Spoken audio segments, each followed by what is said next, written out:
Taurus, apa kabar? Semoga kalian baik-baik aja ya. Oke Taurus, ini adalah general reading untuk kalian Taurus Sun Moon Rising. Ingat, karena general reading, jadi ini memang tidak harus resonate dengan semua yang menonton. Ambil yang resonate. Kalau nggak paham dengan apa yang disampaikan, artinya tidak resonate, pesannya bukan untuk kalian, jadi jangan dipaksakan ya. Kemudian energi general reading juga bisa vice versa, oke? Aku sarankan kalian membaca description box karena di situ keterangannya sudah lengkap. Oke ya.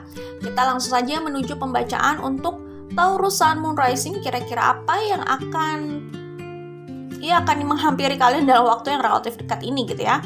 Apa yang terlihat di sini energinya ya. Oke, Taurus, sebelumnya kalau aku lihat yang dealing di sini selain Taurus Sun Moon Rising ada Capricorn, ada Aquarius, kemudian ada Virgo, kemudian ada Aries, kemudian ya Virgo cukup kuat di sini energinya.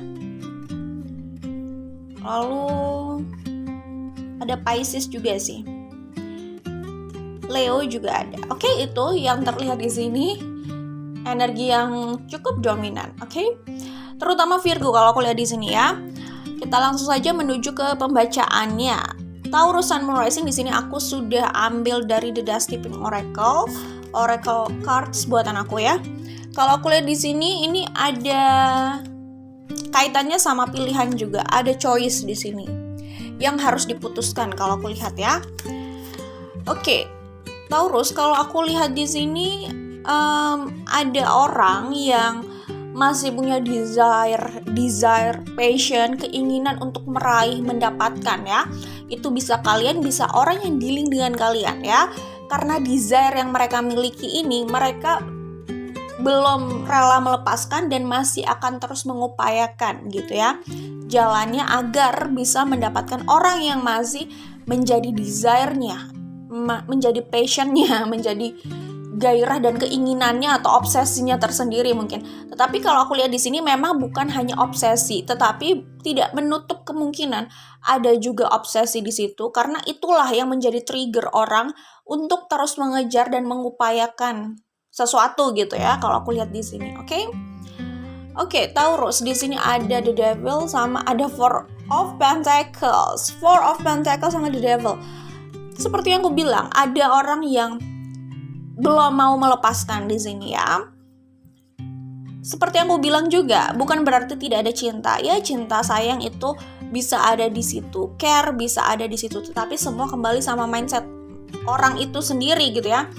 Kembali pada mindset orang masing-masing. Ada yang menganggap cinta itu artinya harus memiliki, wajib gitu ya. Ada yang bilang bahwa cinta itu, kalau cinta yang tulus itu yang penting orang yang dia cintai itu bahagia gitu ya, dan jadi itu tidak berkaitan dengan harus memiliki secara fisik gitu. Karena bisa juga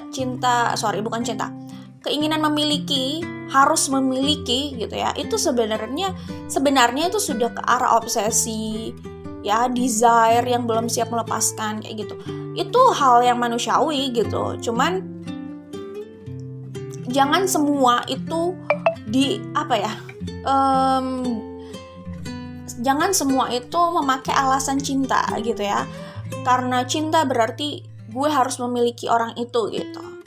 Semua selalu mengambil cinta sebagai alasannya. Jadi seakan-akan cinta itu jadi kambing hitam gitu. Kalau orang itu tidak mau melepaskan seseorang dalam hidupnya, walaupun keadaannya mungkin sudah terlalu terlalu sulit, saling menyakiti, toksik gitu misalkan. Lalu dia atau mereka mengambil alasan cinta. Jadi seakan-akan cinta itu menjadi kambing hitam di situ. Padahal keinginan untuk memiliki itu udah lebih ke desire. Tetapi bukan berarti aku menyalahkan karena itu adalah hal yang manusiawi gitu ya. Kayak gitu. Tapi maksudnya jangan segala hal harus diatasnamakan atau harus mengambil cinta sebagai alasan gitu loh. Kesannya cinta itu jadi alasan cinta itu jadi disalahgunakan atau jadi kambing hitam gitu misalkan, jadinya kayak gitu ya. Sorry. Kita kembali ke sini. Kalau aku lihat di sini ini udah jelas The Devil sama Four of Pentacles. Ada orang yang dia itu akan berusaha bagaimana caranya untuk tetap mendapatkan apa yang menjadi desire-nya. Dan ini berkaitan sama orang, sama seseorang. Maksudnya gini, mengejar apa yang menjadi keinginannya, mendapatkan orang yang dia inginkan, mereka inginkan, itu bukan hal yang salah loh ya. Yang salah itu ketika hubungan itu dipaksakan, ya, terlalu dipaksakan sampai jadi cenderung melukai atau memaksakan orang lain padahal orang tersebut sudah terluka, nggak nyaman. Nah, itu yang tidak dibenarkan maksudnya. Ya, seperti itu.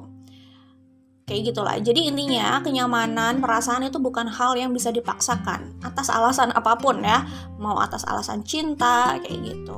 Bukan berarti itu bisa dipaksakan. Kita kembalikan sama orangnya masing-masing lah intinya kalau kayak gitu ya. Jadi kalau aku lihat di sini seperti yang aku bilang gitu, masih ada gairah untuk memiliki. Ya kayak dia tidak berhenti di situ. Maksudnya gini, kalau ini tidak dikontrol, takutnya kalau dia menemui kesulitan yang cukup pelik gitu ya, di tengah jalan untuk meraih apa yang dia atau mereka inginkan, takutnya dengan desire yang seperti ini, segala hal itu dihalalkan, segala hal dihalalkan, segala cara, menghalalkan segala cara gitu. Jadi dia bisa mengiyakan apapun walaupun cara itu bisa jadi bertentangan dengan suara hatinya gitu. Tapi dia selalu fokus sama apa yang menjadi desire-nya, kayak gitu. Takutnya seperti itu gitu. Tapi tentu saja kalian mau saling memiliki itu tidak ada yang salah gitu, selama keduanya sama-sama menginginkan dan hubungan itu juga membahagiakan kalian semua gitu ya, nggak ada yang salah dengan itu ya. Oke. Di sini ada Queen of Swords sama ada The Fool. Di sini ada Five of Cups dan ada Ace of Swords. Oke, seperti yang aku bilang ya, karena di sini itu kan keinginan yang besar, ekspektasi yang besar, itu memang bisa berujung atau tidak harus berujung sih, tetapi potensial sekali gitu loh. Ekspektasi tinggi itu juga membawa orang pada kekecewaan yang besar juga. Ekspektasi besar itu bisa membawa orang pada kesedihan yang besar ketika dia atau mereka tidak mendapatkan apa yang menjadi harapannya gitu. Karena di sini ada Five of Cups. Ini udah jelas orang yang dia terikat pada apa yang menjadi desire-nya, keadaan tidak sesuai dengan harapannya, dan dia atau mereka di sini jadi terluka banget dengan keadaan ini gitu.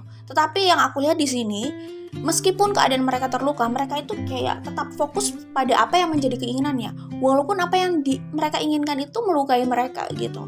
Walaupun jalan itu jelas akan menyakiti mereka terus, tapi mereka kayak berada di titik kalau nggak mendapatkan itu pun gue juga sedih gitu loh. Jadi mereka membiarkan diri mereka terluka asal desire-nya terpenuhi kayak gitu. Kalau yang aku lihat di sini situasinya seperti itu. Tentu saja ini tidak harus resonate dengan semuanya, tidak harus resonate di semua poinnya juga ya, karena ini general reading. Keadaan di luar sana pasti macam-macam. Di sini ada King of Swords, di sini ada Queen of Wands. Di sini yang aku lihat, satu pihak di sini, ini tidak berbicara gender ya, ini berbicara energi. Salah satu pihak di sini itu keras, tidak bisa dikontrol ya, tidak bisa dikendalikan ya. Mereka bersikap bebas dan keras terhadap kebebasannya. Artinya tidak ada yang bisa menyentuh kebebasannya. Jadi kalau berusaha mengendalikan orang ini, mengontrol orang ini, itu berat ya. Yang ada hanya saling menyakiti ya. Karena mereka tidak bisa dikontrol, mereka akan merespon dengan sikap yang pasti menyakiti. Karena mereka merasa tertekan di situ. Sementara Queen of Wands di sini itu juga tipikal orang yang ingin mengendalikan semuanya. Mungkin mengendalikan King of Swords juga. Ini tidak berbicara gender, bisa gender apapun ya. Oke. Nah, Queen of Wands di sini berusaha mengendalikan mungkin orang yang mereka cintai gitu ya. Berusaha mengendalikan sekitar mereka gitu loh. Biasanya sekitar mereka, terutama orang-orang atau hal yang mereka inginkan, mereka cintai, mereka anggap itu milik mereka gitu. Jadi ada controlling di sini. Sementara King of Swords tidak bisa dikontrol gitu. Sehingga kalau Yang satu tidak bisa dikontrol, yang satu mendewakan kebebasannya, sedangkan yang satu berusaha mengontrol, berusaha untuk menjinakkan ya dalam tanda kutip, berusaha mengatur gitu ya. Di sini bisa terjadi perpecahan itu, ya kan? Satunya memaksakan, menggenggam apa yang kalau digenggam itu akan melukai tangannya. Yang satunya karena dia merasa ditekan, dia akan membuat perlindungan diri ya. Perlindungan diri itu akan menyakiti siapapun yang menyentuhnya. Sehingga hubungan ini bukan tidak mungkin akan berujung pada ya saling terluka gitu loh. Namanya hubungan ada ketidaksepahaman, lalu ada perselisihan. Itu hal yang biasa ada loh ya. Kalau ada sekedar ada itu hal yang biasa. Tapi kalau itu terus terjadi polanya dan justru tidak sehat buat semuanya, itu yang harus dievaluasi atau dipikirkan gitu ya. Telepathy and communication. Aku lihat ya di sini, aku baca pesannya buat kalian. Kemanapun, sorry ya, kita ulang. Kemampuan memahami dan merasakan yang dapat menjawab kuatnya soul connection gitu ya. Jadi kalau kalian merasa kalian seperti bisa berkomunikasi atau bisa memahami orang tersebut gitu ya, tanpa harus berbicara gitu, kalian seperti bisa memahami orang ini polanya bagaimana, perasaannya bagaimana, apa yang mereka rasakan, kayak berkomunikasi secara jiwa. Ya mungkin saja kalian memang sedang telepati di situ ya. Soul connection kalian cukup kuat, memudahkan kalian untuk melakukan komunikasi itu gitu. Walaupun kalian tidak bersama atau tidak saling berkomunikasi gitu misalkan ya. Kemudian di kartu Be Real ini aku bacakan pesannya. Berpura-pura itu pekerjaan yang melelahkan. Kejujuran bisa memberikan sudut pandang bagi yang lain. Tak mungkin memperbaiki sesuatu tanpa kejujuran di awal ya. Kalau kartu ini yang aku dapat pesan dari Zeni itu situasi di mana ada orang atau ada pihak yang mereka memilih untuk diam, memilih untuk tidak berbicara, berharap orang yang mereka harapkan ini, yang dealing sama mereka itu tahu sendiri gitu. Itu pertama udah sebuah kesalahan gitu ya, karena sampaikan aja gitu. Kalau memang ada yang harus disampaikan loh ya. Kedua, ini situasi di mana orang itu merasa kalau mereka berbicara takutnya keadaan buruk gitu, sehingga mereka memilih diam. Gini, tidak selalu diam itu adalah jalan keluar. Tidak selalu diam itu lebih baik gitu ya. Kalau memang berbicara itu lebih baik untuk memperbaiki keadaan ya sudah gitu ya. Tapi ya semua itu pilihan kalian sih. Tetapi gini, ketika orang itu memilih diam gitu ya, artinya dia sudah tidak berekspektasi adanya perubahan di luar. Dia harus sadar dengan itu, jadi dia harus terima. Kalau dia masih belum kalau dia masih belum bisa terima dengan hal itu, dia masih mau berkonflik gitu ya, maksudnya mungkin nggak terima, aduh kenapa sih kok dia nggak ngerti gitu kan, misalkan, itu salahnya juga, kenapa dia nggak berbicara gitu kan. Terus kalau dia atau mereka bilang, ya gue nggak bicara karena takutnya keadaannya tuh memburuk, tapi kok malah nggak berubah-berubah, that's it, kesalahannya di situ ya. Tak mungkin memperbaiki sesuatu tanpa kejujuran di awal. Terkadang untuk ini bisa diamati di kehidupan sehari-hari ya. Terkadang untuk kita berada di titik damai itu, kita harus melalui banyak badai gitu loh. Terkadang gitu. Terkadang ya, maksudnya mungkin ya orang itu bisa di titik damai itu sebelumnya itu nggak semudah itu mereka bisa di titik damai bersama orang lain gitu. Gitulah ya, misalkan ada orang yang terlihatnya mereka sudah enaknya ngasih contohnya mungkin orang tua ya. Ini contohnya di public figure deh yang aku lihat ya. Ada public figure gitu ya memilih pilihan yang tentu masih bertentangan dengan lazimnya kultur di Indonesia gitu ya. Dan yang dilihat masyarakat, dia dan ibunya itu semacam kayak sudah berdamai dengan situasi itu, ibunya sudah menerima pilihan dia gitu misalkan ya. Bukan misalkan, memang yang terlihat di berita, di tayangan infotainment mungkin ya. Kok infotainment? Bukan di infotainment juga sih, di berita kayaknya juga banyak gitu, karena itu cukup kontroversial gitu loh. Yang terlihat di publik itu ibunya sudah sependapat gitu loh sama dia gitu, sudah memilih dan menghargai pilihannya gitu lah ya, sudah menghargai pilihan anak tersebut gitu loh, anaknya gitu.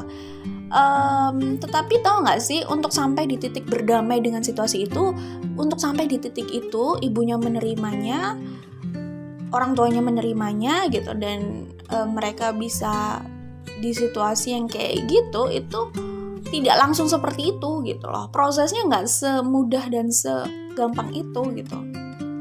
Itu juga itu juga diiyakan gitu sama anak tersebut. Bukan anak sih, orang itu juga udah dewasa gitu. Tapi sosok tersebut, public figure tersebut sudah mengiyakan bahwa dia memang sampai di titik ini tuh tidak semudah itu. Orang tuanya menerima itu tidak semudah itu gitu loh.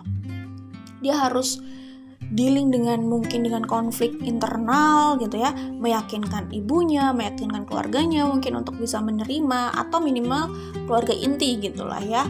Itu perjuangannya bertahun-tahun gitu, sampai di titik itu terlihatnya orang tuanya sudah menerima, sudah bisa dibilang open minded gitulah misalnya ya, udah bisa menerima keputusannya gitu. Perjuangannya ternyata nggak semudah itu kan gitu. Dia harus berani untuk menunjukkan dirinya gitu loh, bahwa memang jiwanya seperti itu. Dia nggak bisa berpura-pura karena itu menyiksanya gitu loh. Berpura-pura terus itu juga lama-lama membunuh dia gitu. Jadi dia nggak bisa, akhirnya dia harus mengambil resiko untuk membuka diri ya, membuka diri minimal ke keluarga intinya dulu ya. Dan itu harus dealing dengan konflik. Mungkin konflik maksudnya tidak langsung orang tuanya pasti setuju dengan pilihannya, karena itu cukup kontroversial gitu misalkan ya, seperti itu. Tapi akhirnya dengan upaya komunikasi gitu ya, komunikasi dari hati ke hati terus ya, sampai bertahun-tahun itu prosesnya, mungkin sampailah mereka di titik itu, mereka bisa berdamai dengan situasi itu, dan ya udah hidup berdampingan dengan pilihannya masing-masing gitu ya.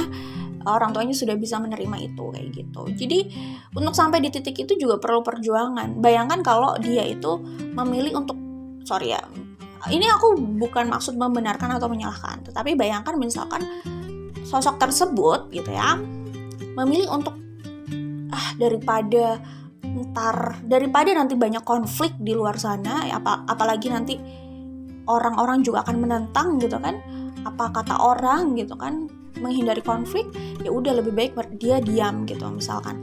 Kalau misalkan dia memilih itu ya nggak masalah, itu pilihannya dia gitu. Tetapi ketika dia diam dan berusaha hidup tidak dengan hatinya gitu loh, jadi dia hidup dengan berpura-pura kan, karena jiwanya bukan itu sebenarnya. Misalkan oke lah, kita ngomong aja, ini ngomongin kayak dia tuh jiwanya feminin gitu ya, tapi dia harus bersikap seakan-akan dia maskulin banget gitu. Dia kan nggak bisa berpura-pura terus seperti itu gitu. Dia hanya punya 2 pilihan. Pertama, menghindari konflik di luar, tapi dia terus berkonflik dengan dirinya sendiri. Itu pilihan pertama, itu pasti berat juga gitu kan. Bayangkan kalau kita harus berperan menjadi orang lain yang bukan diri kita. Seumur hidup kita kayak berpura-pura terus, dan itu melelahkan tentunya, butuh energi loh ya. Untuk berpura-pura gitu kan, katanya butuh energi, pura-pura bahagia gitu, pura-pura menjadi orang lain yang bukan dirinya, itu juga butuh energi kayaknya ya. Kedua, dia ingin berdamai dengan keadaan dirinya. Dia ingin menjadi dirinya sendiri, tetapi dia harus berani menghadapi konflik di luar, dan bagaimana dia handle itu agar konflik itu tidak terjadi berkepanjangan, atau minimal dengan keluarga intinya lah ya misalkan, agar keluarga intinya itu menerima dia gitu misalkan. Itu pilihan lah ya, maksudnya menghadapi konflik di luar, potensi konflik di luar itu kan juga nggak mudah, tapi mana yang lebih bisa dia pilih, mana yang lebih bisa dijalani gitu. Itu contohnya ya. Oke. Tapi sebenarnya ya, kalau ngomongin konteks orang tersebut gitu ya, kalau dari sudut pandang aku ya, ini nggak harus setuju ya, kalian nggak harus setuju, siapapun nggak harus setuju. Tapi maksud aku, kalau dia mau jujur menjadi dirinya sendiri, itu menurut aku nggak salah ya, selama nggak ada hukum yang dilanggar juga kan. Oke, nggak ada yang salah ya dengan jujur menjadi diri sendiri. Kedua, dia mungkin memang punya potensi besar berkonflik dengan orang luar, terutama mungkin keluarga inti gitu misalkan. Ya sebenarnya kalau dia mau berkomunikasi dari hati ke hati itu juga nggak salah, tetapi maksud komunikasi dari hati ke hatinya itu bagaimana orang terdekatnya itu setidaknya bisa menerima keputusannya lah gitu ya, keputusan untuk hidupnya sendiri gitu loh maksudnya. Tetapi tentu tidak ada paksaan untuk orang luar atau siapapun itu, orang dekat atau siapapun itu untuk setuju dengan dia gitu ya.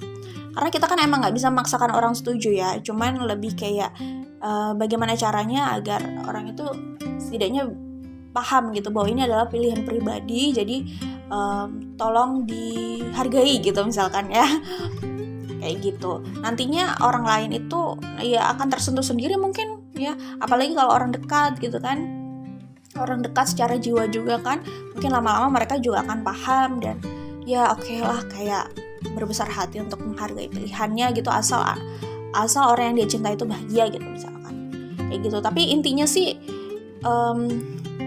jujur menjadi diri sendiri itu bukan berarti memaksa orang lain untuk sependapat dengan kita loh ya, enggak seperti itu maksudnya. Oke? Jadi kalau yang aku lihat di sini, kalau memang ada orang yang dia atau mereka itu berpura-pura atau menutupi gitu ya, memilih diam, gak berbicara untuk menghindari konflik, ya sudah, berarti dia sudah terima kalaupun keadaan itu tidak membaik sesuai dengan harapannya ya, kayak gitu. Tapi kalau dia mau keadaan itu berubah sesuai dengan pikirannya, setidaknya ada usaha yang dia lakukan, yaitu berbicara kejujuran di awal gitu ya. Ya aku melihat hubungan atau situasi ini memang sudah berlangsung cukup lama dan pelik ya, sangat dinamis sekali, fluktuatif ya. Dinamis itu bisa berubah-berubah gitu loh keadaannya ya, tidak tetap gitu ya. Fluktuatif itu naik turun gitu ya, kadang membahagiakan, kadang memilukan mungkin ya, kayak gitulah ya. Seperti itu. Aku bacakan pesannya dari kartu ini ya. Transformasi membawa seorang pada perubahan besar dalam hidupnya. Buatlah perubahan yang terbaik. Perjalanan berat biasanya membawa seseorang pada destinasi yang indah. Pastikan perjalananmu tidak sia-sia. Jadi kalau tidak mau sia-sia ya, berat itu juga, walaupun ini berat ya, maksudnya untuk buat langkah-langkah ke depannya harus diperhatikan. Maksudnya diperhatikan itu gini, belajar dari apa yang sudah terjadi gitu ya, untuk menyiasati kira-kira ke depannya tuh langkah yang dibuat itu kayak gimana gitu. Karena tidak harus kalian mengalami situasi yang berat akhirnya bisa sesuai dengan harapan kalian gitu. Jadi ya memang perlu adanya evaluasi di setiap mungkin di setiap keputusan yang sudah kalian buat atau hasil yang ada gitu kali ya. Mission. Kalau aku lihat di sini kayaknya ini sebenarnya aku baca secara dengan intuisi ya, intuitively gitu ya. Ini ada orang yang masih mau mengejar gitu aja sih sebenarnya. Karena apa? Karena masih ada desire di sini ya. Pemantik dalam hidup ini bisa bermuara pada kebahagiaan atau karma. Jadi maksudnya gini, kebahagiaan itu kalau hubungan itu ada desire-nya itu kan bikin hubungan itu jadi tidak membosankan mungkin ya. Kalau ini soal romance gitu misalkan, ya. Tetapi kalau itu tidak dikontrol gitu kan, takutnya desire itu nanti berujung pada sikap yang cenderung memaksakan ya. Kalau nggak memaksakan orang lain, kalau nggak orang lain yang akhirnya terluka, dia yang terluka kayak gitu. Nah kalau yang kayak gitu kan nanti jadinya hanya berujung pada ya situasi yang toksik gitu loh ya. Distance, mungkin kalian sedang tidak bersama ya, jelas seperti yang aku bilang, setidaknya secara komunikasi kalian itu nggak bersama gitu ya. Jadi selama ini mungkin kalian telepati gitu ya. Oke, itu kalau aku lihat di sini. Kita bacakan pesannya. Jarak terkadang dibutuhkan untuk mencari tahu masih ada rasa rindu itu hingga kemunculannya menjadi jawaban atas cintanya. Nah itu yang aku bilang, kemunculannya karena ada orang yang masih mau meraih kembali orang yang dia atau mereka cintai, orang yang dia atau mereka cintai itu gitu. Jadi setelah masa kontemplasi saat berdiam diri, berjarak gitu ya kan, akhirnya nanti ya ada yang turun gunung untuk melakukan aksinya ya, karena masih belum menyerah dengan hubungan ini. Oke, kita baca pesan dari Life as We Know It Oracle. Bagaimana seseorang dapat mencintai orang lain dengan Kita ulang ya. Bagaimana seseorang dapat mencintai orang lain dengan tepat jika belum berhasil mencintai dirinya dengan benar gitu kan? Ya seperti itu, ketika ini desire gitu ya, desire menguasai, terkadang orang itu jadi nggak objektif atau nggak fair sama dirinya sendiri. Sesuatu yang sudah menyakiti dirinya, jalan yang sudah menyakiti dirinya dia tempuh terus gitu. Demi apa? Demi apapun atau siapapun yang menjadi desire-nya, oke? Berbesar hati memahami hak orang lain untuk merasa nyaman, memahami setiap orang memiliki hak dengan hidupnya, tidak perlu memaksakan pikiran dan fisiknya, berbesar hati untuk memberi jarak jika seseorang merasa terganggu dan tidak nyaman. Oke, jadi kalau ada orang yang memang terlihat gak nyaman, kita juga gak bisa memaksakan mereka ya. Jadi intinya kalau mau membuat orang itu stay di situ, pastikan bisa bikin orang itu nyaman ya. Oke, yang namanya nyaman itu bukan berarti harus dipaksakan gitu ya. Makanya itu kalau desire itu tidak dikontrol, obsesi tidak dikontrol, ketakutan itu menyelimuti orang itu, takut kehilangan, takut A, B, C, D sampai Z gitu ya. Akhirnya itu bisa menjurus pada sikap-sikap yang terkesan posesif ya, menekan gitu misalkan. Nah di situ bisa jadi ada yang gak nyaman gitu ya. Oke. Jadi kenyamanan dan perasaan itu bukan hal yang bisa dipaksakan, oke?